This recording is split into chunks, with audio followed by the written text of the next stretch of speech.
Hello there, ladies and gentlemen. Welcome back to the hipster stream, that is not the mainstream, of the GSL Code A. Sorry, I stole that joke from someone on Twitter.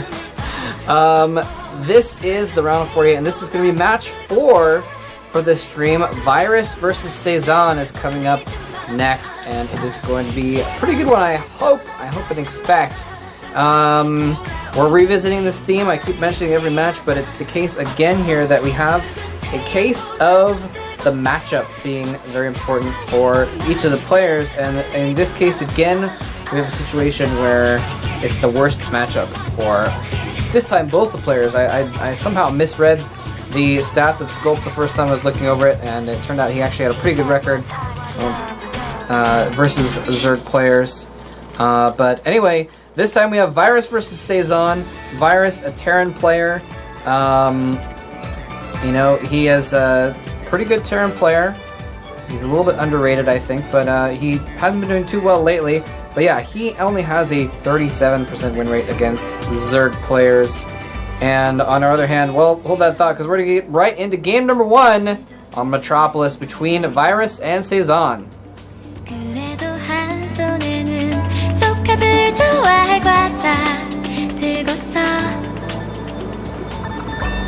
Alright, here we go. Game number 1 of the last series of the day on this stream. This is none other than, on the left side of Metropolis, Startail Virus. Virus, who has, like I said, a very poor win rate against Zerg players. And here is his Zerg opponent at the top right. For the team OGS, Old Generation StarCrafters, it is Cezanne. And he actually has... And even, well, he has about the same record versus Terran. He has less than 40% win rate against Terran players. And, you know, Virus, he's been not doing, I'll say he's been doing not as well recently, but before that, you know, not too long ago, he was actually doing quite well for himself. And he was in Code S, of course. And he, I will always remember him as the guy that 1-1-1 Huck out of Code S a couple seasons ago. I was very disappointed about that. But anyway, he has not been faring well against Zergs lately. In fact, in his up and down matches run, he got knocked down into the up and down matches in GSL November. And in his up and down matches run to get back in, he lost to Zenio and Lucira, were two Zerg players that he could not face off against. Of course, he did lose to Boxer in Code A, and that's what ended his Code A run before that. But that's beside the point. He did lose to Nest T not that long ago as well in GSL October, but, you know, you can't blame anyone for losing to Nest T. So, not too big of a deal. But point being, historically, Virus has struggled against Zerg players. Yeah, Cezanne, on the other hand, of course, has struggled as well against Terran players, and he's just gone for a very fast expansion, so we're going to see something, a little bit different play than what we saw out of Yu-Gi-Oh! I mean, he was going for very quick pool, or, well, I guess the Zergs so far today have in general been going for a very quick pool, or going for pool immediately after, but he went all the way up to 16 there before getting his gas in his pool, and just getting a lot of drones in. So playing very economically. Well, trying to get a good economy, I guess, is the way he's playing, I should say. And the Terran, on the other hand, 1 Rax expansion, very economic play as well. Actually, did he? I actually was not watching there. It looks like he may have gotten his command center up first. Apologize for missing that. Either way, both players just going for a straight up economy build, and yeah. Both players scouting each other as well. The drone scout, just to see what's up, and you know, he did see exactly what was going on. He sees this very economically based build here, and so he's not going to be too worried about any early attacks coming towards his expansion base, especially because he has a spawning pool up regardless. So nothing too big to worry about there. The SCV is going to come in here and scout the other side now again. Anyway, yeah, so we have Cezanne. Talk about him for just a little bit here. He actually he has been playing in some ESV weeklies. He's been doing all right, and showed up in the GSTL last year. Didn't do too well in that, but yeah, Terrans have been really causing him a lot of pain lately. By the way, we have a factory going up here for a Terran player to follow up, so kind of like a variation. This is a really common variation on the Reactor Hellion expand is to get the Reactor Hellions, but after the expansion instead of before it. So, but yeah, I mean, Cezanne, he did pretty well in Code A last season. He did beat in Snare, although, you know, only Snare. But then he got knocked out by Happy, a very good Terran player. And in the up and down matches, he lost to Tasia and Boxer, so he was not able to get into Code S this season, although he did lose to a couple Protoss as well. So, you know, Cezanne might be a bit of a stumbling block for him to get past the Terran player. We're going to see if he can pull it out today. Placing Overlords around the map, kind of like that. A little bit risky sending some of these Overlords around if he'd gone out with Marines, but again, he kind of knew that there wasn't many Marines to deal with.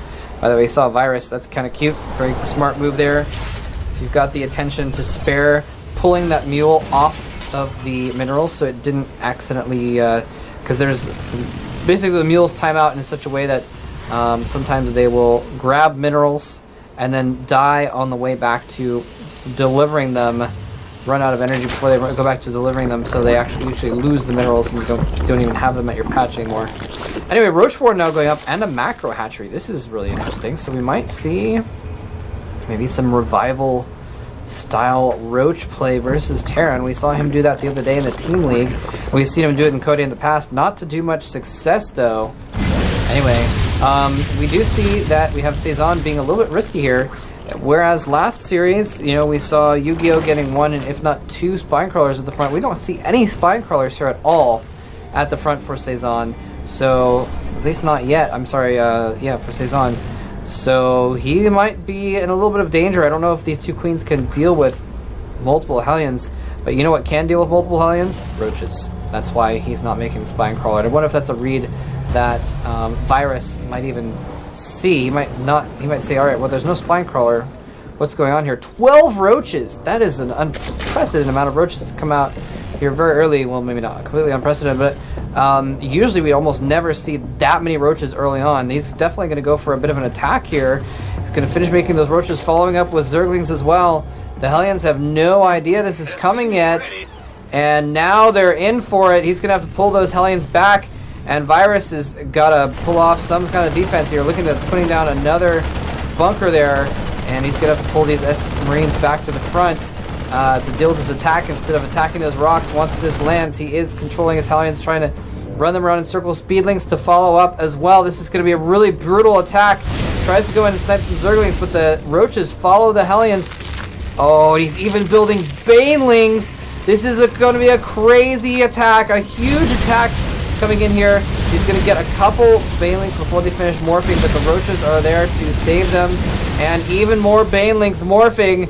Looks like he's going to knock down the front door and shove Roaches all down the throat of Virus's defenses. Here he comes. Banelings are going to target the spot where they can hit the depot and the bunker at the same time. They're going to get some kills on some Marines and hit some Marauders as well. Roaches now in the mix. The Marauders, he's built 3 bunkers in the back. Will it be enough? Banelings going up to the SCVs! Ah! And so many SCVs die! To those Banelings, he might even get some more Roaches cleaning up the bunkers at the same time. Hellions doing virtually nothing to those Roaches. He kills the tank as well. Wow! Absolutely disgusting invasion there, and the Terran ends up 20 supply behind.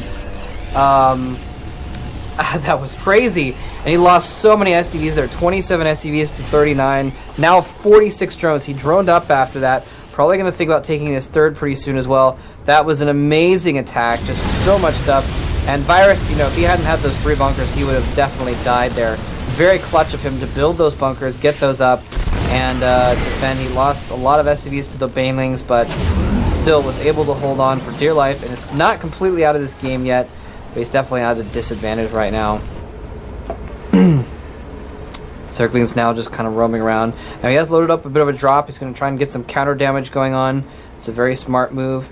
And he's going to be spotted by this Overlords. Is he going to react in time? Where are the Zerglings actually? The Zerglings are working on the rocks over here, the debris. So they are actually not in a position to deal with this. Now he's pulled some... Nope, yes, now he's pulling his Zerglings over here. Now that he sees this drop. And this drop isn't going to do too much, but there's just way too many Zerglings. And he's going to just pin in the corner. Nice positioning by Virus, actually. and only loses a few Marines and takes a little bit of damage on that medevac before evacuating completely. Got a few Zergling kills, but not a ton of drone kills, so the economic advantage is maintained by Cezanne there. Macro doing nicely, though, for our Terran friend here, Virus. Getting 5 barracks now. He's got this factory producing tanks as well. And is he producing siege tech? He's already finished it. There we go. And yeah, there's another tank coming out. He's got 3 tanks and a large group of Marines. He's got a single Hellion and a single Marauder as well. Looks like he might think to push out for a little bit of a counterattack while Cezanne is putting up this 3rd base, and that could be pretty dangerous, actually. I don't know if Cezanne knows this is coming. He doesn't seem to be reacting too much. Well, he's making some banelings, actually. That's a good reaction. The Spire is almost complete, and this is exactly when you want to time your attacks as a Terran. You want to hit right before the Spire is complete. You know, even sometimes ideally when they're about to make the Mutalisks, so that sometimes they spend the money on Mutalisks, and then that's money that they don't have in units while the Mutalisks are building. But he is moving in here for an attack. The scan goes off. He's actually not killed the... Oh, maybe he has been killing the creep runners as he went. I'm sorry, as I was looking around the Zerg base. And here comes the Zerglings coming in. The tanks are sieged up in a nice spot, and he can use those as a fallback point. He needs to fall back to those tanks. Now he needs to target down the Banes with the tanks. Nice tank volleys on those Banelings, but the Zerglings are just too much. Banelings landing on some of the Marines as well, and the Terran army gets completely slaughtered. So in the end, Virus, he went for a nice attack there, but he just gave the Zerg player Cezanne too long, just a little bit too long to build up a force. He didn't have that many Zerglings at the time, but he made that call. He said, I have to make mutas or I have to make other units, and he made other units like Banelings and Zerglings, and as a result was able to hold that off. And here he comes in with another attack. The tank not sieged up is going to do nothing. He targets it down with the Zerglings, and saves those Marines barely. Most of them, at least.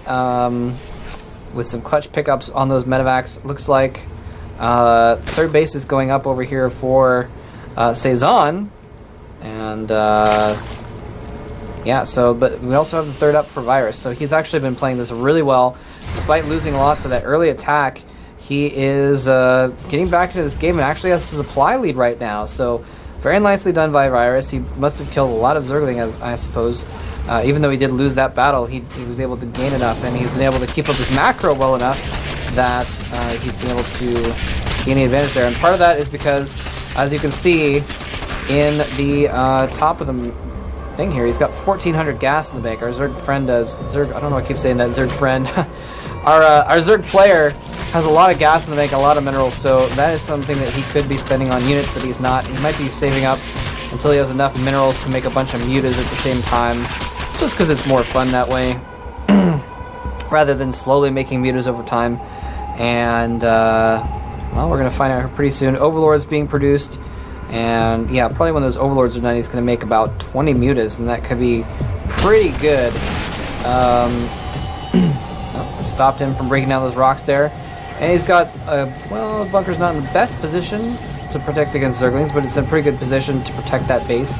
So,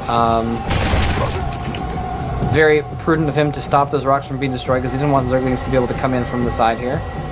And another drop is being put out here by Cezanne, and there we go. I'm sorry, by Virus, and there we go. 21 Mutalisks in production right now. 21 Mutalisks being produced at the same time. A 22nd being added on as well. This Overlord is going to spot this coming in. The Zerglings are down here as well, doing a little bit of a counterattack. Nicely done. He's going to take out those Marines, probably get a few SCVs, but the drop is going out at the same time. The mutas pop out. He needs to send them immediately up to kill that medevac. He's grouping up his mutas. Some more Banelings morphing. Does he not realize this is happening? He's not pulling his drones.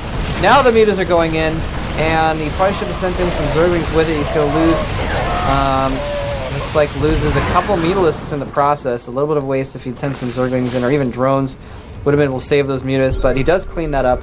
And now Cezanne has a good chunk of mutas, and he's making a lot of Zerglings as well. But in the meantime, we've had Virus move his army into position over here near the 3rd base of Cezanne, trying to push into it. If he can get some siege tanks in range to hit that expansion, he's going in good shape. His tanks are a little clumped up. That might be a problem. He needs to be careful that mutas don't come around the back and pick off those tanks either. And here he is in. He's trying to prod with the Zerglings, and now He comes in with everything. Zerglings going in, get the tanks. The Marines just die instantly. Most of the Marines in the back are not enough. And finally, oh man, just picks off those medevacs and gets out. He loses a couple of mutas for it, but this attack has been completely thwarted now.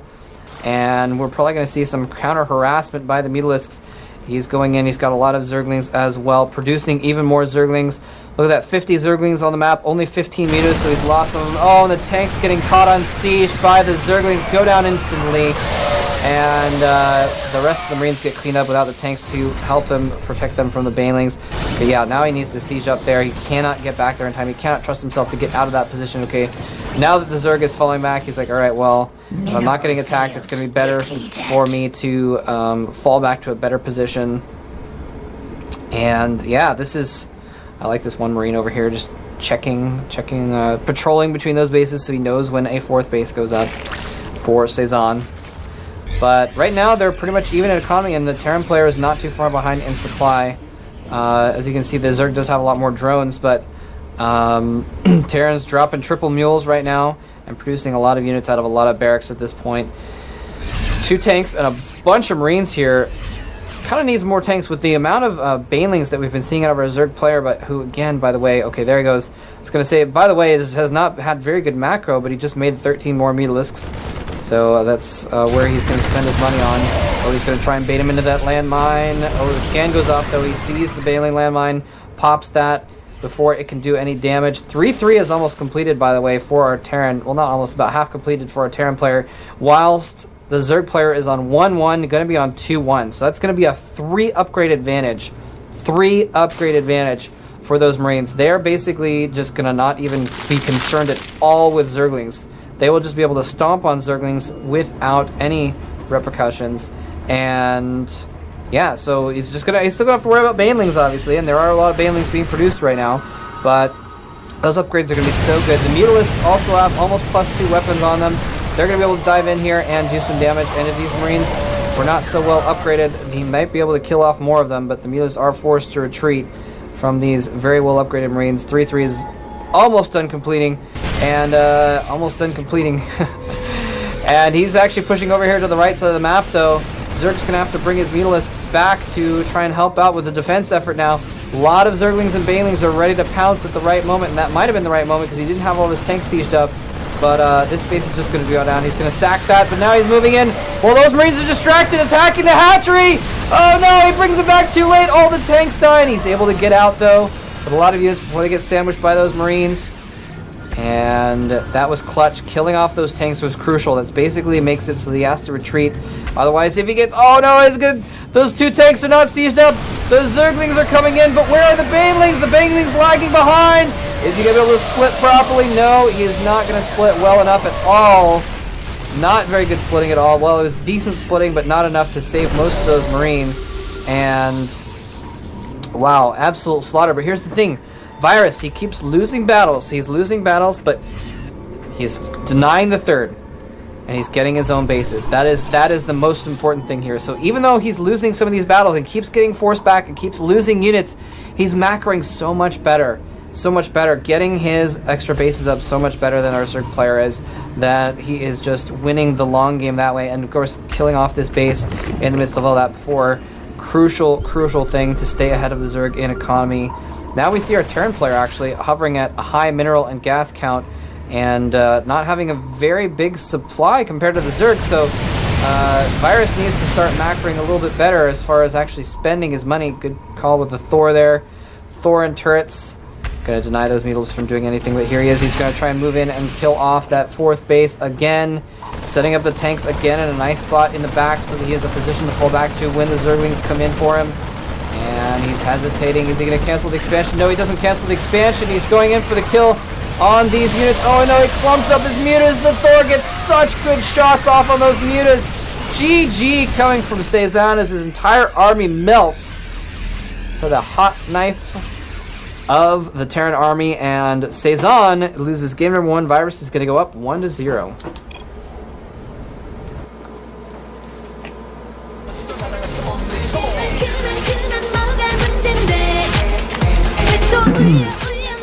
All right, so nicely played by Virus.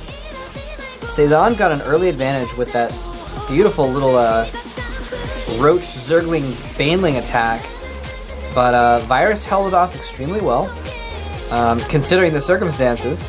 Lost a lot of SCVs, but not all of them. And from that point on, he just basically out-macroed Cezanne. I mean, Cezanne had a lot of money floating for most of the game, and when you have money floating, it means that that's money that could be spent on something. And, you know, there's nothing worse than losing a battle when you've got 1,000 minerals and gas in the bank, because, well, if that 1,000 minerals and gas had been units, you might have won the battle instead, you know? So, we're going to move on to game number 2, which is going to be on the map Dual Sight. Virus is 1 game away from advancing. Will he be able to out-macro Cezanne again? Or will Cezanne keep up the trend of every match going to a 3rd game and tie up the series? We're going to find out right now at the GSL Code A.